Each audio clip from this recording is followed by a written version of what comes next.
नमस्कार, स्वागत है आपका ईटी नाउ स्वदेश पर। मैं हूं आपके साथ पूजा त्रिपाठी और आप देख रहे हैं ईटी नाउ स्वदेश की ये खास पेशकश। ईटी नाउ स्वदेश को 2 साल हो गए हैं और इन 2 सालों में बाजार में सरकारी कंपनियों के शेयरों ने जमकर धमाल मचाया है।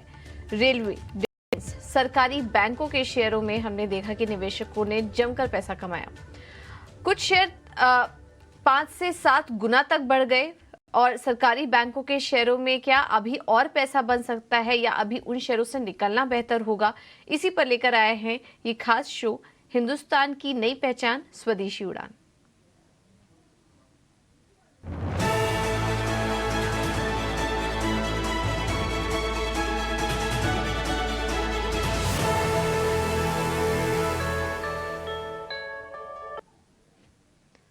और इस खास चर्चा में हमारे साथ 2 खास मेहमान भी मौजूद हैं। वेंचुरा सिक्योरिटी से विनीत और मोतीलाल ओसवाल से राहुल शाह भी हमारे साथ जुड़ चुके हैं। आप दोनों का ही बहुत बहुत स्वागत है शो पर और बहुत बहुत धन्यवाद आपका इस खास दिन हमारे साथ जुड़ने के लिए।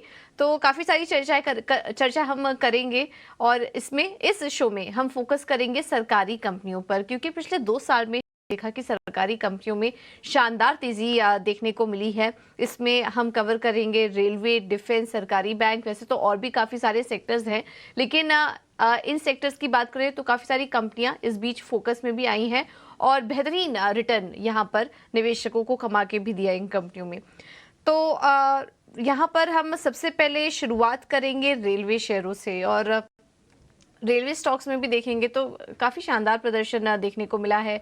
आईआरसीटीसी, आरवीएनएल, इरकॉन जैसी कंपनियां, आईआरएफसी जैसी कंपनियों में शानदार प्रदर्शन देखने को मिला है अगर रेलवे स्टॉक्स की बात करें तो। राहुल, सबसे पहले आपसे जानना चाहेंगे, इरकॉन पर पहले तो राय दीजिए, क्या व्यू बन रहा है आपका? क्योंकि हमने देखा कि इस स्टॉक में काफ़ी अच्छी तेजी पिछले 2 साल में देखने को मिली। मार्केट कैप के लिहाज से भी देखेंगे तो काफ़ी अच्छा प्रदर्शन यहाँ पर किया है। अब क्या अभी भी आपको मौके दिखाई दे रहे हैं इरकॉन में? नमस्कार और गुड आफ्टरनून। आई थिंक पहले तो सबसे पहले इटवी स्वदेश को बहुत बहुत शुभकामनाएं मेरी ओर से, और सभी दर्शक मित्रों को भी मेरे ओर से बहुत बहुत शुभकामनाएं। अब बात करेंगे, मेरे ख्याल से जिस तरह से as you rightly pointed out कि पीएसयू पैक के अंदर हम देखें तो मेरे ख्याल से लास्ट 1.5-2 साल के अंदर अच्छी खासे मोमेंटम बिल्ट हुआ है। B it B PSU banks which were leading, B it B PSU railway stocks और पीएसयू डिफेंस स्टॉक्स, ये सभी एक और पीएसयू माइनिंग स्टॉक्स के अंदर भी बात करें तो एज अ थीम मेरे ख्याल से एक लहर लगी है, तो कंटिन्यूसली अपमूव देखना स्ट्रेंथ देखने को मिली है। तो अभी बात कर रहे हैं रेलवे स्टॉक्स के अंदर से इरकॉन की, तो मेरे ख्याल से जिस तरह से सरकार ने जिस तरह से रेलवेज के लिए ऑर्डर्स देते हुए दिए हुए हैं लास्ट 1-1.5 सालों के अंदर, तो उसमें नई ट्रेन्स का भी इंट्रोडक्शन किया हुआ है, तो उसमें जितने भी रेलवे से जुड़े हुए स्टॉक्स के अंदर मेरे ख्याल से अच्छे खासे नंबर्स भी बढ़े हैं। और मार्केट्स क्या करता है, डिस्काउंट कर लेता है फ्यूचर अर्निंग्स को। मेरे ख्याल से कई सारे चीज में फ्यूचर अर्निंग्स भी आने वाले, तो उसके पहले ही स्टॉक्स भाग चुके हैं। तो मेरे ख्याल से इरकॉन में भी सेम हुआ है। तो मेरे ख्याल से यहाँ पे compare to other railway stocks में इरकॉन में भी बढ़ोतरी हुई है, लेकिन मेरे ख्याल से कंपेयर टू अभी भी रीजनेबल है मेरे हिसाब से। तो रिस्क वर्सेस रिवॉर्ड अभी भी इरकॉन में मेरे ख्याल से 15 से 20% का अपसाइड साल भर के अंदर देखने को मिल सकता है। और जिस तरह से हमने देखा है कि थोड़ा करेक्शन देखने को मिला है बाजार के अंदर, और ये सब स्टॉक्स के अंदर ये अपॉर्चुनिटी है कि वापस यहाँ से एक बार अपसाइड के लिए लॉन्ग किया जा सकता है इरकॉन को। ठीक है, तो ये है व्यू इरकॉन पर राहुल का। विनीत, आपसे भी समझना चाहेंगे, रेलवे स्टॉक्स में आपको कौन कौन से स्टॉक्स पसंद है? इरकॉन पर भी अपने टारगेट शेयर करिए और इरकॉन के अलावा और कौन सी कंपनी आपको अच्छी लग रही है रेलवे स्पेस से? बेसिकली हमें लगता है कि आईआरसीटीसी और इरकॉन रीजनेबल बाइज है, और हमें लगता है कि ये स्टॉक में आप निवेश कर सकते हो। आईआरसीटीसी आपको स्टेबल फ्लोज देता है और इनके काफी अच्छे रेवेन्यू स्ट्रीम्स है, तो हमें लगता है कि ये 2 स्टॉक्स आपको काफी अच्छी बढ़त दे सकते हैं। बाकी के जो रेलवे स्टॉक्स है ना, बहुत ज्यादा बढ़ गए हैं, और इनकी अभी रिस्क एंड रिवॉर्ड का अगर आप देखोगे रेशो, तो इट इज क्वाइट अनफेवरेबल।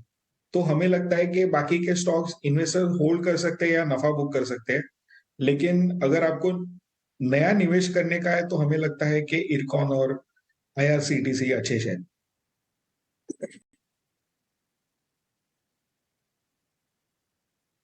तो ये है व्यू इरकॉन पर। इरकॉन में विनीत 176 के टारगेट देख रहे हैं, तो दोनों ही एक्सपर्ट को पसंद है ये स्टॉक। और इसके अलावा आईआरसीटीसी पर भी आप व्यू रख सकते हैं, और राइट्स पे भी विनीत का व्यू है कि 530 के लक्ष्य के लिए आप यहाँ पर खरीदारी करके चल सकते हैं।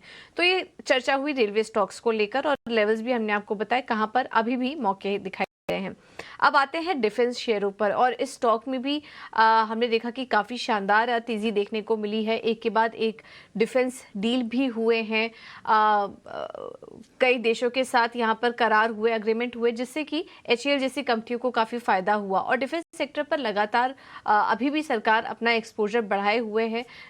नए नए यहाँ पर करार, नए डील्स होते दिखाई दे रहे हैं, एक्सपेंशन मोड पे है। और इस वजह से हम देख रहे हैं कि इन कंपनियों ने भी पिछले 2 सालों में काफ़ी अच्छा एक्सपेंशन किया है। तो और इस वजह से हमने देखा कि पिछले 2 सालों में बेहतरीन रिटर्न इन स्टॉक्स में भी देखने को मिला। तो डिफेंस शेयरों में सबसे पहले हम शुरुआत करते हैं एचएएल के साथ। हिंदुस्तान एरोनॉटिक्स, काफ़ी अच्छी तेज़ी एचएएल के स्टॉक में भी देखने को मिली। और एचएएल में हमने देखा कि पिछले अगर 2 साल का रिटर्न देखें एचएएल का, तो करीब 188% ये स्टॉक चल चुका है। राहुल, सबसे पहले आपसे जानना चाहेंगे, एचएएल पर राय दीजिए, क्या अभी भी आपको एंट्री लेने के मौके दिखाई दे रहे हैं स्टॉक में? आई थिंक जिस तरह से हमने देखे कि defence as a play, I think हम देखे तो कई stocks almost doubler, most of them are 2 to 2.5 times आते हुए देखने को मिला है। तो मुझे लग रहा है कि जिस तरह से अर्निंग्स जो है मेरे ख्याल से फ्यूचरिस्टिक है, और अभी भी टाइम लगेगा अर्निंग्स में, नियर टर्म के अंदर डिस्काउंट कर चुके हैं। सो आई फील दैट एचएएल है, भारत डायनामिक्स है, के भारत इलेक्ट्रॉनिक्स है, ये सभी स्टॉक्स डिफेंस का ऐसा एक पोर्टफोलियो बनाया जा सकता है। और यहाँ से मेरे ख्याल से ये एक जो ग्रोथ का स्टॉक्स के अंदर जो आना था वो आ चुके हैं। तो अर्निंग्स के हिसाब से मैं देखेंगे तो अर्निंग्स के हिसाब से मेरे ख्याल से काफी महंगे हो चुके हैं। जो हमारे कवरेज थे, कवरेज के हिसाब से जो प्राइस टारगेट्स हमने सेट किए थे, वो सब मेरे ख्याल से काफी हद तक क्रॉस कर चुके हैं। पर जिस तरह से मोमेंटम बिल्ट है, और जिस तरह से टेक्निकल उसके हिसाब से बात करें, डोमेस्टिक म्यूचुअल फंड और ये इसकी बात करें, तो मेरे ख्याल से उसमें काफी सारा इंटरेस्ट है।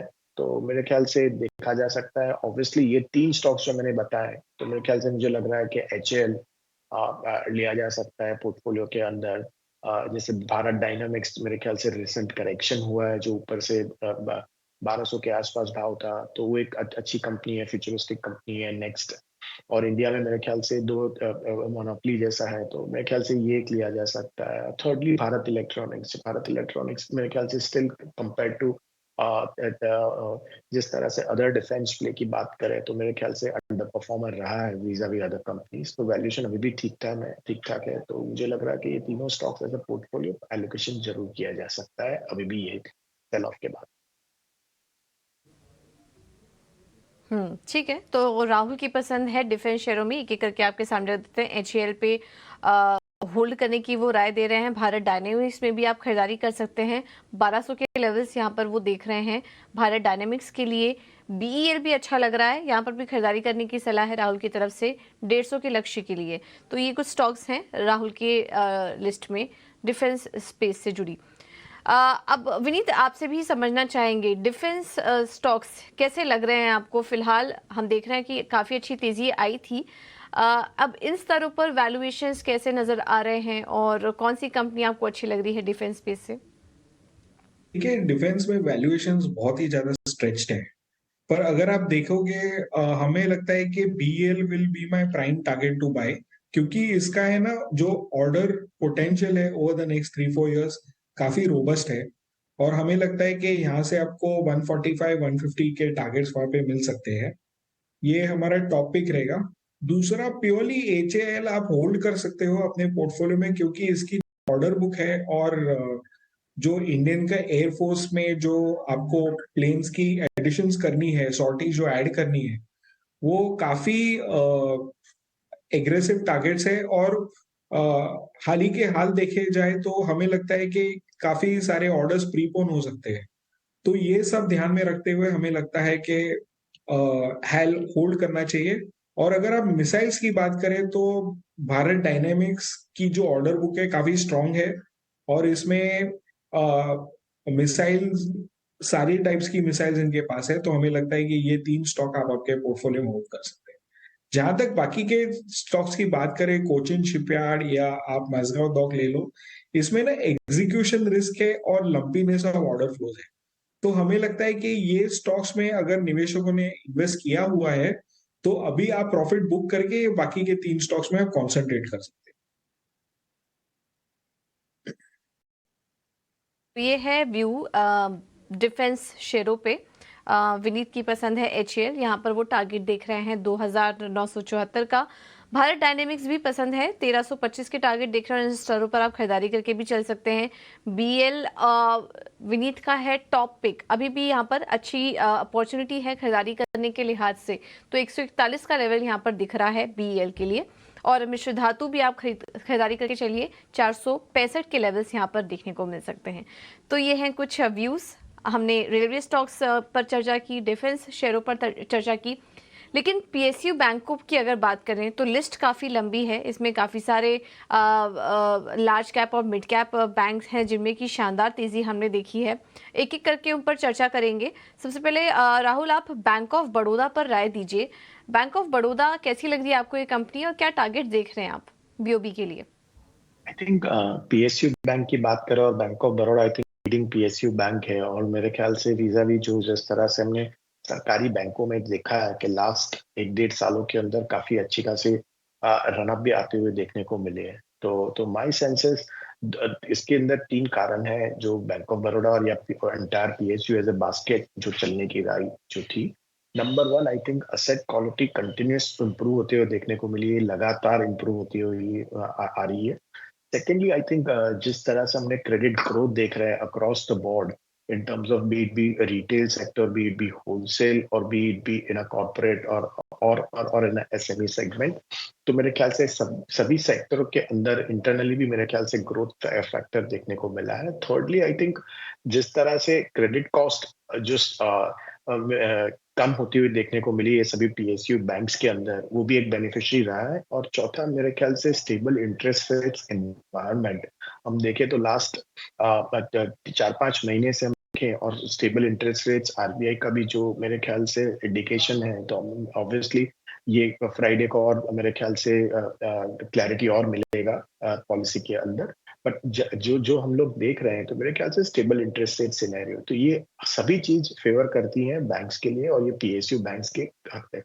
और लास्ट 4-5 सालों में हम देखें तो पीएसयू बैंक्स पिटते हुए देखने को मिले हैं, और उसमें कोई मोमेंटम देखा नहीं है मेरे ख्याल से, और लगातार अर्निंग्स के अंदर भी खराब आते हुए देखने को मिला है। तो I think all things are favourable. PSU bank का टाइम है, मुझे लग रहा है कि कंटिन्यूअसली अभी भी यहाँ से अपसाइड देखने को मिल सकते हैं। और बैंक ऑफ बड़ौदा के अंदर भी जैसे जैसे मैंने बताया, तो similarly applies to Bank of Baroda.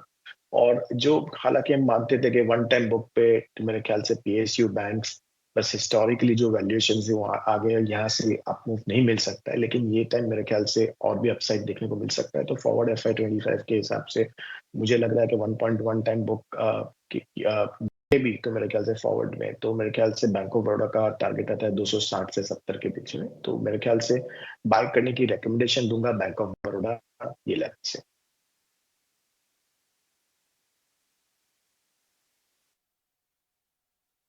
बस भी चलेंगे विनीत, बैंक ऑफ बड़ौदा के लिए आप क्या टारगेट्स देख रहे हैं? और आराम से 250 270 छू सकता है। इसका आप देखोगे, इसका जो नेट एनपीएस है अगले 2-3 साल तक ये अंडर 1 ही रहने वाले हैं। एसेट क्वालिटी काफी अच्छी मेंटेन कर रहे हैं। ग्रोथ 12 से 15% ग्रोथ आएगी लाइन में। आरओए विल बी क्रॉसिंग 1, तो हमें लगता है ये स्टॉक अच्छा लगता है। लेकिन हमें बैंकिंग में सबसे बेहतरीन पसंद है एसबीआई, क्योंकि हमें लगता है कि लार्ज बैंक है, काफी सस्ता अवेलेबल है, और हम इसमें ना एटलीस्ट 40-50% अपसाइड देखते हैं अगले 2 साल। तो हमारा लक्ष्य ऑलमोस्ट 900 रुपीज है। आपको ये अंडर 600 रुपीज मिल रहा है, तो अगर आप high conviction with a low with very high margin of safety अगर स्टॉक लेना चाहते हो, तो हमें लगता है कि State Bank of India will be extremely good buy. ठीक है, तो 250 के ऊपर के लेवल्स तो बैंक ऑफ बड़ौदा के लिए दोनों ही एक्सपर्ट सुझा रहे हैं, लेकिन उसके अलावा विनीत को एसबीआई भी अच्छा लग रहा है और उनकी टॉपिक में से एक है, तो उस पर आप नज़र रखिए। कैनरा बैंक, इस स्टॉक की बात करें तो यहाँ पर भी काफ़ी अच्छी तेज़ी हमने देखी कैनरा बैंक के स्टॉक में, और 119% ये स्टॉक चल चुका था पिछले 2 सालों में। मार्केट कैप में भी करीब करीब 47,000 की बढ़त हुई थी। राहुल, आपसे व्यू लेना चाहिए, कैनरा बैंक पर अगले टारगेट्स क्या देख रहे हैं आप? तो आई थिंक जो मैंने डिस्कस किया बैंक ऑफ बड़ौदा के लिए same similarly applies to you can bank also. तो numbers perspective I think numbers ठीक ही रहे थे लास्ट क्वार्टर के अंदर, और मुझे जो लग रहा है कि उनके जो सब्सिडरी का भी जो वैल्यूएशन है उसमें कोई किसी ना किसी का एक वैल्यू अनलॉक ही होगा ये साल के अंदर वो तो। Secondly I think most important जो लग रहा है अभी यहाँ से भी, तो मेरे ख्याल से जो large second round post SBI जो बैंक्स हैं, जैसे कि कैनरा बैंक हो गया, बैंक ऑफ बड़ौदा हो गया, यूनियन बैंक है, बैंक ऑफ इंडिया है, पीएनबी है, सभी बैंकों के अंदर अर्निंग्स रिकवरी और मेरे ख्याल से जिस तरह से आ रही है तो कंटिन्यूड मेरे ख्याल से इन्वेस्टर का इंटरेस्ट भी आता रहा है, और काफी अंडर ओन्ड रहे हैं ये सब पीएसयू बैंक्स इंस्टीट्यूशनल इन्वेस्टर्स के पास। तो मेरे ख्याल से वही हम देख रहे हैं लास्ट 2 सालों के अंदर। And if you look at not just last 2 years, और हम 4-5 साल देखें तो मेरे ख्याल से यही भाव थे 4-5 साल पहले भी कैनरा बैंक के और ये बैंक ऑफ बड़ौदा के भी। तो खाली जस्ट भाव आए हैं, ब्रॉडर पिक्चर देखे तो मेरे ख्याल से तो काफी अंडर ओन्ड है स्टॉक्स के अंदर, जिस तरह से पिटाई भी हुई थी 2-3 साल पहले के पे और कंटिन्यूसली डाउनवर्ड ट्रेंड के थे। तो मेरे ख्याल से अभी उनका टाइम आया है, जैसे मैं बता रहा हूँ आपको, तो रीरेट हो रहा है, नंबर्स भी आते हुए देखने को मिल रहा है। सो आई थिंक कैनरा बैंक की बात करें तो अगेन 1.2 टाइम बुक पे ट्रेड हो सकता है फॉरवर्ड का, और मुझे लग रहा है कि 450 रुपये तक का ये लक्ष्य कैनरा बैंक के अंदर आ सकता है आने वाले दिनों में। ठीक है, तो ये है राय कैनरा बैंक पर दोनों ही एक्सपर्ट की। अब बात करते हैं पीएनबी की। 95% का रिटर्न दिया इस स्टॉक में, और मार्केट कैप में 44,000 से ज़्यादा की बढ़त देखने को मिली है। विनीत, पीएनबी पर क्या व्यू बन रहा है आपका? काफी अच्छा लगता है, 100 के आसपास छू सकता है। इसमें एक दो चीजें जो ये कंपनी के बारे में अच्छी जो है, इसका जो क्रेडिट डिपॉजिट रेशो बहुत बिनाइन है, 67%। एंड इनको कोई डिपॉजिट मोबिलाइजेशन का स्ट्रेस नहीं है, तो ये काफी अच्छी तरह से लोन ग्रोथ ग्रो कर सकते हैं। 12-15% गोल्ड लोन उससे भी ज्यादा कर सकते हैं। और हमें ये बैंक के जो रिकवरीज है काफी एग्रेसिव है इनके टारगेट्स, और इसकी वजह से हमें लगता है कि जो एसेट क्वालिटी जो ऑलरेडी बेहतरीन हो चुकी है वो और फोर्टिफाई हो जाएगी। तो हमें लगता है कि ये स्टॉक अगर आप लेते हो तो 100 का टारगेट शॉर्ट टर्म में 12 से 18 महीने में आपको मिल सकता ठीक है, तो ये है व्यू पीएनबी पर, लेकिन लिस्ट काफ़ी लंबी है सरकारी बैंकों की। राहुल, काफ़ी सारे स्टॉक्स पर हमने चर्चा की। अगर मिड कैप बैंकिंग शेयरों की बात करें तो क्या उसमें भी आपको कुछ स्टॉक्स हैं जो आपके रडार पर आ रहे हैं? उनके भी टारगेट्स बताइए। सो मेरे ख्याल से मिड कैप बैंक्स के अंदर जो लिस्ट में टॉप ऑफ माय माइंड रहेगा वो है जम्मू एंड कश्मीर बैंक। तो ये हालांकि ये स्टॉक भी अच्छे खासे रिटर्न्स दे चुका है in sync with other PSU banks. तो मुझे लग रहा है कि हाईएस्ट ग्रोथ और highest in terms of going forward भी मुझे लग रहा है कि जम्मू एंड कश्मीर बैंक में आ सकता है। छोटा bank in terms of market cap 10,000 crore के आसपास पूरा बैंक है, वीजा भी अदर पीएसयू बैंक्स के अंदर। छोटा बैंक है, छोटा का ग्रोथ साइज भी मेरे ख्याल से आने वाले दिनों में बढ़ सकता है। तो मेरे ख्याल से overall risk versus reward Jammu Kashmir bank में रहेगा। मुझे लग रहा है कि यहाँ से 40% का अपसाइड जम्मू कश्मीर बैंक में देखने को मिल सकता है यहाँ से। ये एक मेरी टॉप ये पिक रहेगी पीएसयू बैंक्स के अंदर, followed by I think obviously large banks में मुझे लग रहा है जैसे कैनरा और बॉम जैसे डिस्कस किए, तो ये दोनों भी मेरे ख्याल से अच्छे खासे रिटर्न्स दे सकते हैं और अंडर ओन्ड भी है जैसे मैं बता रहा हूँ। तो आई थिंक ये 3 banks remain my top pick in the PSU bank. ठीक है, तो जेएनके बैंक को भी आप इस लिस्ट में शामिल कर सकते हैं, और बाकी भी अपने आपके सामने एक एक करके स्टॉक्स और टारगेट रख रहे हैं। विनीत, और कोई स्टॉक है पीएसयू बैंकिंग स्पेस से जो अभी तक चर्चा ना हुई हो और आपके रडार पर आ रहा हो? है। तो हम कंसिस्टेंटली बैंक ऑफ महाराष्ट्र में काफी बुलिश रहे हैं। हमारा टारगेट 60 रुपीज है, तो आपको यहाँ से अभी भी 20 से 25% की अपसाइड मिल सकती है ओवर द नेक्स्ट 1.5 years। ये बैंक में इसकी हमें लगता है कि इसमें काफी सारी राइट बैक्स आएंगे क्योंकि इनका एक्स्ट्रा प्रोविजनिंग है और हाईलाइट है कि बैंक की पीएसयू बैंक होते हुए भी इनका कासा रेशियो 50% से अबव है और हमें लगता है कि सबसे हाई ग्रोथ बैंक है। वो 15 से 18% ग्रो कर सकता है very easily over the next 2 to 3 years। आने वाली हैं, काफी सारे राइट बैक्स आएंगे, मुनाफे में भी बढ़त देखने को मिल सकती है, इसलिए इस बैंक पर आप नजर रखिए।